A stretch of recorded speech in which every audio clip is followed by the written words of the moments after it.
ऐसा है कि पिछले 10 साल से जो चाहे सेंट्रल गवर्नमेंट हो चाहे स्टेट गवर्नमेंट हो, जो वादे करे थे उन वादों पर कहीं खरे नहीं उतरे। सारा सिस्टम पूरा देश और प्रदेश का बिगाड़ दिया। भाई भतीजावाद जहर घोल दिया, हिंदू मुस्लिम, उसके अलावा कोई प्रोग्रेस नज़र नहीं आई। और चारों तरफ नीचे से लेकर ऊपर तक भ्रष्टाचार।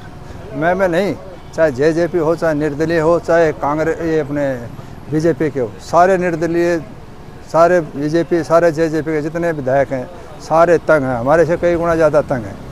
किसी के चलते नहीं, अधिकारी मौज मस्ती मार रहे हैं, भ्रष्टाचार चरम सीमा पे, कोई हम कुछ नहीं लग रहा है। इसलिए उस नीतियों से हटके जब काम कर रहे हैं तो उसके खिलाफ हमने समर्थन पहले भी वापस लिया था, अब फिर दोबारा वापस लिया है।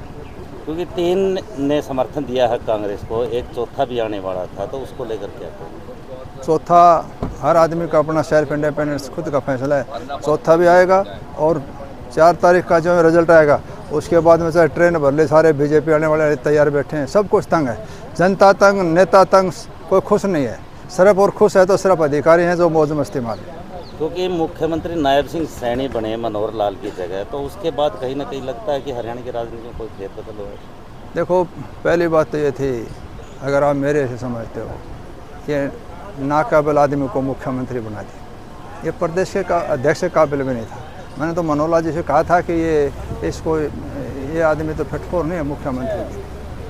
जहाँ समाज को अच्छी तरह आगे ले जाने वाले, सिर्फ मनोहर लाल की भक्ति में ध्यान देने वाला है, समाज से कोई सरोकार नहीं, तो भले क्या उम्मीद कर सकते हैं। जो आदमी नीति से हटके अपने उस गरिमा से भी बाहर जाके, मैं नहीं समझता ऐसे को बड़ा बेहतरीन रिजल्ट आने वाला है।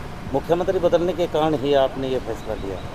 मुख्यमंत्री बदल दिया, नीति बदल दी, होया क्या? मैं तो ये पूछना चाहता हूँ। सारा सौदा तंग है, नीचे से लेकर ऊपर तक।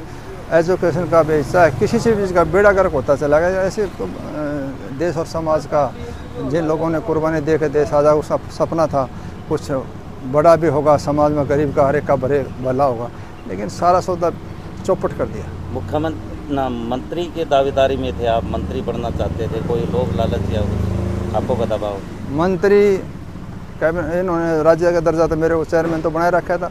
हमारे ऊपर कोई लाग ये नहीं है। हमने तो जब 2 मिनट में छोड़ा, जब भी समाज के खिलाफ कोई सरकार ने फैसला लिया, नीतीश हट के काम किया, तो हमने उसी टाइम सरकार से समर्थन वापस लिया और विपक्ष में अपनी भूमिका निभाई। तो भविष्य की राजनीति क्या रहेगी? कांग्रेस से आप विधायक का चुनाव लड़ोगे विधानसभा? अगर कांग्रेस टिकट देगी, चुनाव लड़ाएगी तो चुनाव लड़ेंगे, नहीं देगी तो जिसको भी देगी उसका समर्थन करेंगे। आप 4.5 साल सरकार में रहे, उसके बाद आपने 4.5 साल में जाके सरकार की दमनकारी नीतियाँ पता चली है। क्या मानते, पहले आप सरकार की दमनकारी नीतियों में साथ थे? कहाँ रहा है सरकार के साथ? 1.5 साल कोरोना, 1.5 साल किसान आंदोलन, 3 साल, 1 साल तक दादरी के जनता बोले विकास के काम होने चाहिए, उसमें समर्थन। हम सरकार के साथ कहाँ रहे?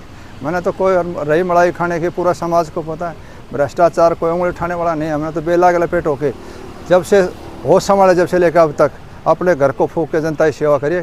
कोई भ्रष्टाचार कोई उंगली उठाने वाला भी कोई नहीं है। कहीं ना कहीं लगता है आपको हरियाणा में हुड्डा वर्षित एसआर के गुट, इसमें आप कहीं ना कहीं टिक पाओगे? ऐसा है, हम किसी गुटबंदी में नहीं है। हम तो सिर्फ एक ही बात है, कांग्रेस संगठन में समर्थन करे भारी, हम उससे ऊपर सोच लेके आए। हम अपनी तरफ से पूरा प्रयास करेंगे संगठन को आगे बढ़ाने में, जो भी आदेश होगा पालन करें। क्या दान सिंह की जगह किरण चौधरी को टिकट मिलती तो भी आप कांग्रेस का समर्थन? चाहे कोई आता, हमें इस बात से कोई संबंध नहीं है। जिसने भी पार्टी को कैंडिडेट को उतार दिया, हम उसका ही समर्थन करते, उसी की मदद करते।